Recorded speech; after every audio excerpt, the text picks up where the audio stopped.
Rebuilding the altar. When the 7th month came and the Israelites had settled in their towns, the people assembled together as one in Jerusalem. Then Joshua son of Jozadak and his fellow priests, and Zerubbabel son of Shealtiel and his associates, began to build the altar of the God of Israel, to sacrifice burnt offerings on it, in accordance with what is written in the law of Moses, the man of God. Despite their fear of the peoples around them, they built the altar on its foundation, and sacrificed burnt offerings on it to the Lord, both the morning and evening sacrifices. Then, in accordance with what is written, they celebrated the Festival of Tabernacles, with the required number of burnt offerings prescribed for each day. After that, they presented the regular burnt offerings, the new moon sacrifices, and the sacrifices for all the appointed sacred festivals of the Lord, as well as those brought as free-will offerings to the Lord. On the first day of the 7th month, they began to offer burnt offerings to the Lord, though the foundation of the Lord's temple had not yet been laid. Rebuilding the temple. Then they gave money to the masons and carpenters, and gave food and drink and olive oil to the people of Sidon and Tyre, so that they would bring cedar logs by sea, from Lebanon to Joppa, as authorized by Cyrus king of Persia.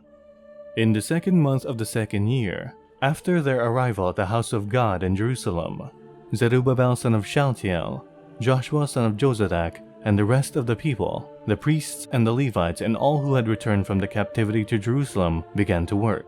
They appointed Levites 20 years old and older to supervise the building of the house of the Lord, Joshua and his sons and brothers, and Kadmiel and his sons, descendants of Hodaviah, and the sons of Henadad and their sons and brothers, all Levites, joined together in supervising those working on the house of God.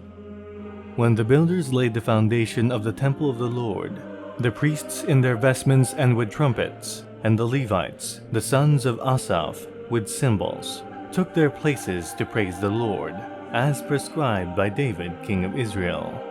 With praise and thanksgiving, they sang to the Lord, "He is good, His love toward Israel endures forever."